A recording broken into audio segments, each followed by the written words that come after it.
Alright, so today we're going to talk about chicken feed. In my experience with chicken feed, I buy the layer pellets and the chickens just go through it, and I'm going through probably a bag every 2 to 3 weeks for a dozen chickens, and it's very expensive. So I found a way to make it very much cost effective, and I save about $1 or $2 per day. So I start with just buying the 50-pound bag of oats and wheat, just the raw oats and the raw wheat, and just mixing it into a bucket, and we'll get to this a little bit later. Alright, so my secret ingredient, catfish food. So your oats and wheat are very good, and we'll get to the fermentation of that in just a little bit, but a cheap alternative to crude protein, because you could buy some really expensive protein things. This catfish food is anywhere from $15 to $17. I mean, probably like $18 with inflation nowadays.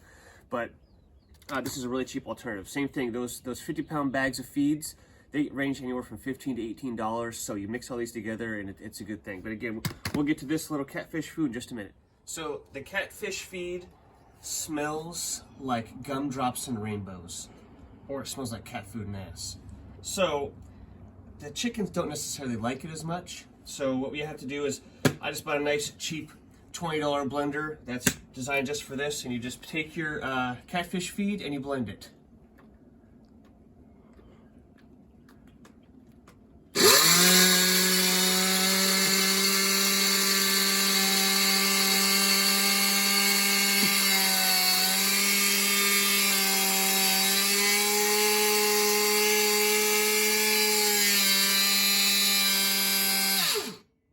Nice powder. All right, so the secret to the oats and wheat is fermentation. Basically what you do, and we'll get to this a little bit later, I'm gonna show you my first step process, but here I have 3 days of fermentation. It takes about 3 days. So I have day 1, day 2, and day 3.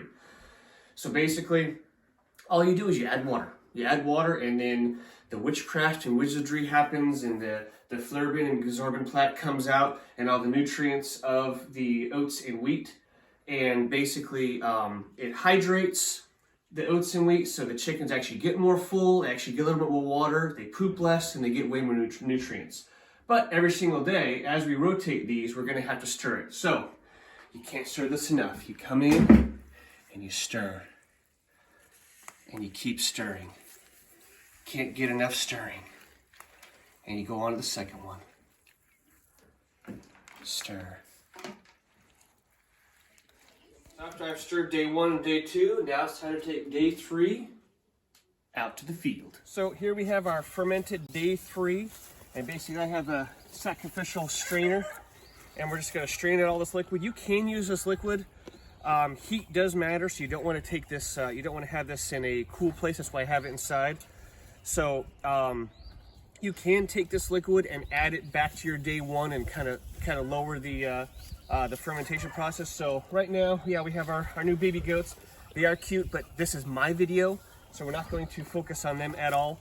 So I'm just gonna come on over here, and I just go right on the floor because it's good. It's good for all the plants and everything. But we just start straining. You don't have to get all the water. Just start straining the water. And hey, video! No goats. This is the oats and wheat mixture, my fermentation. Get back over here. All right. Now we're done. So now I have my lovely catfish ground up feed, and I take about 2 handfuls, and now I just add my protein in here. 2 good handfuls, and you mix it up. You make it extra sloppy. I know how you kids like them extra sloppy. Mix this up, and we'll feed it to our chickens. All right, so all the ladies are eager to come out of the coop, so you just take a nice little handful, and you say, run over there, chickadees, and they all escape. While you're able to come on in here, and just put it in their bucket. Shake up yesterday's, dump it all in there, shake a little bit more.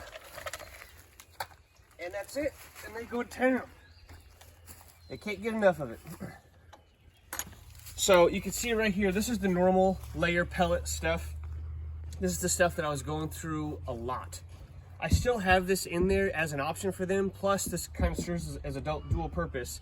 I basically have DE, or diatomaceous earth, and I sprinkle this in there. It's like a nice powder. So when they're the main staple, I say 95% of their diet is that oats and wheat and lovely catfish mixture. The rest, as they eat this, they'll start eating that coated diatomaceous earth food, and that's also a natural dewormer. So with all these staples together, we get a lot of nice eggs, and the chickens are nice and healthy. And like I said, I save about $1 or $2 per day for my dozen chickens. Basically, take my old bucket, rinse it off.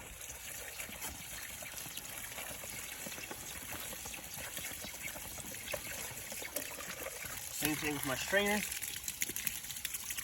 No. This is my video. Out of the way, baby goats. And leave the strainer out here, and we'll go fill this up. So now I just take my oats and wheat mixture. This is 2 Tupperwares full. Basically, I think it's about, what works for me is about a ½ cup per chicken per day. That's your rule of thumb. So this right here was full in November, and it is now March. So this is 4 months of feed. Now, granted, this is I probably used about 150 pounds of feed, but that's what, $45 in 4 months, where I was using those other bags of the pellets. They're about $20 every 2 weeks. So dramatically decreased my my bill. All right, so now all you do, just add water, and it's going to soak up quite a bit. So we're going to add water all the way up as full as you can get this bad boy. And these little Tupperware things, they were at the dollar store. I bought 3 of them, so it cost me, I'm going to carry the $3 to get these little Tupperwares. And now we rotate. So now day 2 is now day 3. Day 1 is now day 2. And our new one is now day 1. And that's it. Takes you about 5 minutes to save about $1 or $2 per day per dozen chickens.